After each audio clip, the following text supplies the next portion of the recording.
नमस्ते दोस्तों, मैं Davinder Singh, advocate as well as chartered accountant. Simplifying GST has been the mantra over my YouTube channel.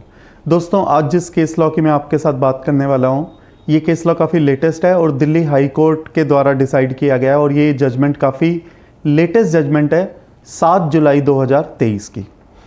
दोस्तों, case law का नाम है advance systems versus commissioner of central excise and CGST. Case law का नाम मैं दोबारा आपके साथ डिस्कस कर लेता हूँ, advance systems versus commissioner of central excise and CGST. दोस्तों, इस केस लॉ के बारे में बात करने से पहले सबसे पहले मैं आपसे एक बात शेयर करना चाहूँगा कि इस केस लॉ को मेरे दोस्त के द्वारा, सिद्धार्थ मल्होत्रा के द्वारा दिल्ली हाई कोर्ट में लड़ा गया for petitioner and he came victorious और उसने पिटिशनर को रिलीफ भी दिलवाया। अब मैं इस केस लॉ के बारे में आपके साथ बात करता हूँ। जो पिटिशनर है, इन्होंने एक्सपोर्ट किया था with the help of letter of undertaking.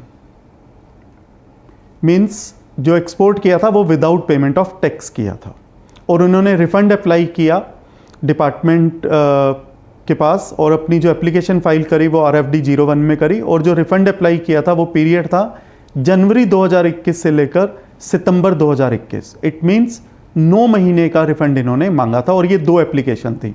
एक जनवरी से मार्च 2021 की एप्लीकेशन थी RFD 01 और एक एप्लीकेशन अप्रैल 2021 से सितंबर 2021 तक के थे। और ये जो दोनों एप्लीकेशन RFD 01 में जो रिफंड मांगा गया था, ये मांगा गया था अंडर सेक्शन 54 सबसेक्शन 3 क्लोज 1 के अंतर्गत। अगर हम सेक्शन 54 सबसेक्शन 3 को रेफर करें तो वो 2 बातों पर रिफंड देता है। एक, without payment of tax goods या सर्विस जब एक्सपोर्ट हुई हो। Second, inverted duty structure. ये इन्वर्टेड ड्यूटी स्ट्रक्चर का केस नहीं है, ये export of goods and services है without payment of tax against letter of undertaking. जो डिपार्टमेंट है उन्होंने RFD 01 को एक्नॉलेज किया और ये जो एप्लीकेशन फाइल हुई थी वो एप्लीकेशन फाइल हुई थी 20 अप्रैल 2022 को।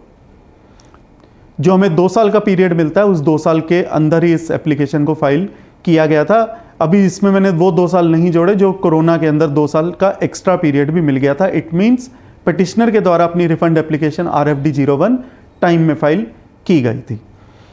दोस्तों, 15 दिन के अंदर रिफंड देना होता है या 60 दिन के अंदर या 15 दिन के अंदर डेफिशिएंसी मेमो इशू करना होता है और 60 दिन के अंदर रिफंड देना होता है। ऐसा पीरियड CGST एक्ट और CGST रूल्स में प्रेस्क्राइब है। पर डिपार्टमेंट के द्वारा 15 दिन के अंदर कोई शोकोज नोटिस, कोई डेफिशिएंसी मेमो इशू नहीं किया गया, बल्कि एक शोकोज नोटिस इशू किया गया 19 मई 2022 को after the prescribe period. Petitioner ने टाइम मांगा रिप्लाई देने के लिए। उसकी जो पिटिशनर ने जो एप्लीकेशन लगाई थी, जो टाइम मांगने के लिए, डिपार्टमेंट ने उसको एक्नॉलेज भी किया। पर बिना उसके पूरे टाइम को कंसीडर हुए बिना ही डिपार्टमेंट ने उसके रिफंड को रिजेक्ट कर दिया और 2 ऑर्डर इशू कर दिए। पिटिशनर ने अपील फाइल की फर्स्ट अपीलेट अथॉरिटी के पास, appeal under section 107 of CGST act, और जो अपील सुनी गई फर्स्ट अपीलेट अथॉरिटी के द्वारा, फर्स्ट अपीलेट अथॉरिटी ने अपना ऑर्डर पास किया 31 जनवरी 2023 को। और फर्स्ट अपीलेट अथॉरिटी ने जो ऑर्डर पास किया उसमें फर्स्ट अपीलेट अथॉरिटी ने रिफंड पार्टली अलाउ कर दिया। पिटिशनर ने रिफंड मांगा था जनवरी से मार्च 2021 के बीच में 7,77,000 रुपए का, लगभग 7,77,000, बट फर्स्ट अपीलेट अथॉरिटी ने पार्टली अलाउ किया 7,45,000 के अराउंड। तो लगभग 30,000 रुपए की डिडक्शन हुई on the basis of certain observations found by first appellate authority. I am not going into that. Second, जो अप्रैल से सितंबर 2021 का जो रिफंड पिटिशनर ने मांगा था वो लगभग 9,97,000 रुपए का मांगा था, बट फर्स्ट अपीलेट अथॉरिटी ने रिफंड अलाउ किया 9,74,000 रुपए का। तो it means first appellate authority ने दोनों जो अपील दोनों को पार्टली एक्सेप्ट कर लिया और रिफंड अलाउ कर दिया 7,45,000 as well as 9,74,000 for 2 respective periods, January to March 2021 as well as April 2021 to September 2021। जो रिस्पोंडेंट है उन्होंने नेग्लिजेंस दिखाई और रिफंड को प्रोसेस नहीं किया। पिटिशनर ने दोबारा RFD 01 फाइल किया और इस बार डिपार्टमेंट ने कहा कि आपकी जो एप्लीकेशन है ये डेफिशिएंट है और आपको सर्टिफिकेट या अंडरटेकिंग देना चाहिए था सेक्शन 16 सबसेक्शन 2 क्लॉज सी के अंतर्गत कि जो टैक्स है वो गवर्नमेंट को पे हो चुका होना चाहिए। जबकि जो डेफिशिएंसी मेमो इशू उसमें लिखा हुआ था supporting documents attached are incomplete. देखिए हम बहुत ज़्यादा जीएसटी डिपार्टमेंट के द्वारा देखते हैं कि वो नंबर कैंसिल कर देते हैं और साथ में रीजन देते हैं एज पर एनक्लोजर, जबकि साथ में कोई एनक्लोजर नहीं होता। डेफिशिएंसी मेमो देते हैं, वहां पे लिखा होता है supporting documents attached are incomplete, but with supporting documents are incomplete, never mentioned in the notice. तो एक पिटिशनर या एक रजिस्टर्ड पर्सन या टैक्सेबल पर्सन है जिसने जवाब देना, वो जवाब दे कैसे जब उसको एक नोटिस ही ढंग से इशू नहीं किया जाता जीएसटी डिपार्टमेंट के द्वारा। तो पिटिशनर ने दिल्ली हाई कोर्ट का सहारा लिया by way of writ under article 226 of constitution of India, और हाई कोर्ट ने बहुत ही खूबसूरत बात की कि जब फर्स्ट अपीलेट अथॉरिटी ने ऑर्डर पास कर दिया है और रिफंड को पार्टली अलाउ कर दिया है, तो दोबारा रिफंड एप्लीकेशन भी डालने की जरूरत नहीं है।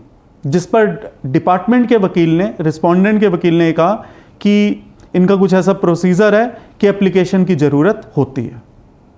हाई कोर्ट ने कहा चलिए ठीक है, मान लिया जरूरत होती है, आपका प्रोसीजर ऐसा, आपका सिस्टम ऐसा है कि रिफंड एप्लीकेशन दोबारा डालने के बाद ही दिया जाता है, okay that is okay. But अब डिपार्टमेंट नई चीजें नहीं मांग सकता कि आप ये सर्टिफिकेट दो, ये लेटर, अब आपको सिर्फ प्रोसेस करना है। Now you don't have to ask anything new, एक न्यू प्रोसीडिंग स्टार्ट नहीं हो रही, क्योंकि जो पहले जो सब्जेक्ट मैटर था उस सब्जेक्ट मैटर को फर्स्ट अपीलेट अथॉरिटी के सामने कंसीडर किया गया और वो फर्स्ट अपीलेट अथॉरिटी ने उस सब्जेक्ट मैटर के ऊपर अपना डिसीजन दिया, जो first appellate authority under section 107 of CGST act में। तो अब ये एक नया प्रोसेस, एक नई कहानी कि अब आप फिर से डेफिशिएंसी मेमो निकालें और एक नई चीज निकालें, तो this is not allowed at all. तो काफी इंपॉर्टेंट जजमेंट है, और जो मैसेज इस जजमेंट से मिलता है वो यही मिलता है कि जब एक बार फर्स्ट अपीलेट अथॉरिटी ने मैटर डिसाइड कर दिया और फेवर में दे दिया पिटिशनर के, तो रिस्पोंडेंट को, it means GST adjudicating authority को या जीएसटी डिपार्टमेंट को, जिसके ऑर्डर या डिसीजन के अगेंस्ट पिटिशनर ने फर्स्ट अपीलेट अथॉरिटी के सामने अपील डाली है, तो अब दोबारा से वो प्रॉपर ऑफिसर या एडजुडिकेटिंग अथॉरिटी दोबारा से नए पॉइंट्स रेज ना करे, अब वो सीधा उस ऑर्डर को जो फर्स्ट अपीलेट अथॉरिटी ने पास किया उसको फॉलो करे। और यदि अब भी वो फर्स्ट अपीलेट अथॉरिटी के ऑर्डर से सेटिस्फाई नहीं है तो अपीलेट ट्रिब्यूनल का सहारा ले, पर क्योंकि अभी अपीलेट ट्रिब्यूनल बना नहीं है तो वो हाई कोर्ट में रिट के सारे उस ऑर्डर को चैलेंज कर सकते हैं। बट ये नया डेफिशिएंसी मेमो निकालना और रिफंड का ना देना, दिस इज नॉट अलाउड।